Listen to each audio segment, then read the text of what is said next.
পাট শাক কাটছো কি করবে গো? আজকের পাট শাক দিয়ে ডাল করব, খুব সুন্দর খেতে লাগবে। হ্যাঁ, খেয়েছি তো পাট শাকের ডাল খেতে খুব সুন্দর। হ্যাঁ, এর গন্ধটাই আলাদা। তবে পাট শাকটা কিন্তু দেখো পুরো টাটকা একদম পাট শাক। পাট শাকগুলো এইভাবে কেটে নিতে হবে। এই যে পাতাটার যে শুঁড়ো আছে, এই যে শুঁড় আছে, এই শুঁড়গুলো বাদ দিতে হবে। এইভাবে দুমড়ে এইরকম কেটে বোটাটা শুধু এইভাবে কেটে নিয়ে সব সমেত নিলে না, সব সমেত নিলে ওগুলো খেতে ভালো লাগে। এইভাবে পাতাগুলো কেটে নিতে হবে। তাহলে তো পাট শাক কাটা খুব ঝামেলা। হ্যাঁ, যেমনি খেতে ভালো তেমনিও কষ্ট আছে। এইভাবে ভাজা খাও, ডাল করে খাও, এইভাবে পাট শাকগুলো কেটে নিতে হবে। পাট শাকটা হ্যাঁ, এইভাবে ফ্রেশ পাট শাক, একদম পরিষ্কার পাট শাক একদম। তাহলে বন্ধুরা দেখলেন পাট শাক দেখতে কেমন, যারা দেখেননি তাদেরকে দেখালাম। আর পাট শাকগুলো মা এদিকে কেটে বেছে নিচ্ছে এখন। এই সমস্ত পাট শাকগুলো এইভাবেই বেছে নিয়েছে। এবার পাট শাকগুলো কেটে নেওয়া হবে। কেটে নেওয়ার পরে রান্নার কাছে চলে যাব।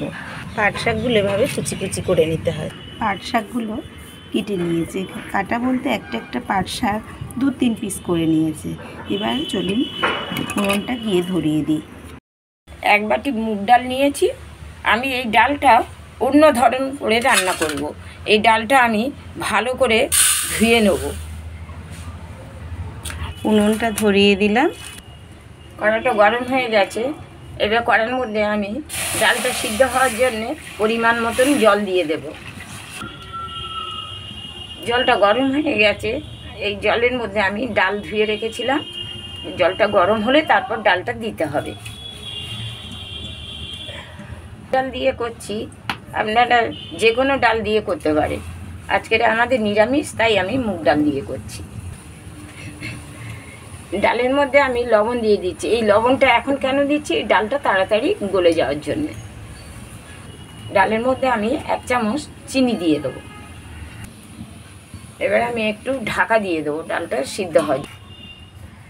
10 মিনিট পরে আমি এটা ঢাকাটা খুলছি, দেখছি ডালটা গলে গেছে কিনা।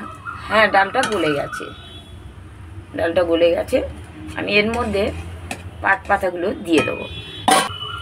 পাট পাতাগুলো ডাল সিদ্ধ হয়ে গেলে তারপরে পাট পাতাগুলো দিতে হয়। ডাল গলার আগে দিলে হবে না। ঠিক এইভাবে ডালের ওপরে ছড়িয়ে দিতে হবে।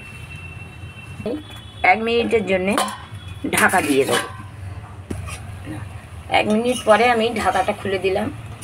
দেখছি ডালটা খুব সুন্দর গলে গেছে। পাট পাতার সঙ্গে পাট পাতাটা সিদ্ধ হয়েছে একদম।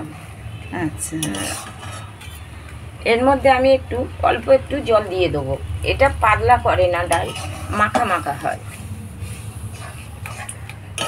আমি পরিমাণ মতন হলুদ দিয়ে দেবো। হলুদটা দিয়ে কালারটা কত সুন্দর এসেছে। এবার একটা পাত্রে এটা উঠিয়ে নেওয়া হলো। কড়াটা পরিষ্কার করে নিয়েছি। এর মধ্যে আমি সরিষার তেল দিয়ে দেবো, শুকনো লঙ্কা আর 2টো তেজপাতা দিয়ে দেবো তেলের মধ্যে। আমি গোটা সাদা জিরে দিয়ে দেবো। আমি 1/2 চামচ হিং দিয়ে দেবো, আদা দিয়ে দেবো। এর মধ্যে সুন্দর একটা গন্ধ বেরিয়েছে, সুন্দর সেন্ট। দারুণ একটা পাট শাকের একটা দারুণ খেয়েছে সেই জানি, দারুণ ফ্লেভার। একবার খেলো আবার সে খাবে। আমি 1 চামচ জিরে গুঁড়ো দিয়ে দেবো। আমি 1 চামচ ঘি দিয়ে ঘি আর জিরের গুঁড়োটা না দিলেও কিন্তু ভালো লাগবে। যা সেন্ট বেরিয়েছে না, দারুণ। ঘি জিরের গুঁড়ো না দিলেও এটা ভালো লাগবে খেলে। এমনি ফোড়ন লঙ্কা কেটে দিলে, লঙ্কা আর তেজপাতা দিলে এটাও ভালো লাগবে। হয়ে গেছে আমার পাট পাতার ডাল। আমি এবারে নামিয়ে নেব। বন্ধুরা দেখলেন তাহলে মার হাতের বানানো পাট শাকের ডাল কত সহজে মা বানালো। এটা খেতে অপূর্ব। আমরা তো বাড়িতে খেয়েই থাকি, আপনাদের দেখানোর জন্যই আজকে এটা বানালাম। তাহলে বন্ধুরা এভাবেই বাড়িতে বানাবেন। আর এখন তো পাট পাতা বাজারে অ্যাভেলেবেল পাওয়াই যাচ্ছে, আর যাদের চাষের আছে কোনো ব্যাপার না। তাহলে এভাবেই বাড়িতে এই সিজনে খেয়ে দেখুন। শরীর মন দুটোই ভালো থাকবে। তাহলে রেসিপিটি যদি ভালো লেগে থাকে তাহলে অবশ্যই আমাকে লাইক, কমেন্ট, শেয়ার করবেন। আর চ্যানেলটি নতুন কেউ দেখে থাকলে সাবস্ক্রাইব করে আমাদের সাথে থাকবেন। সবাই ভালো থাকবেন, সুস্থ থাকবেন, সাবধানে থাকবেন। পরের দিন নতুন কোনো রেসিপি নিয়ে চলে আসবো। টাটা।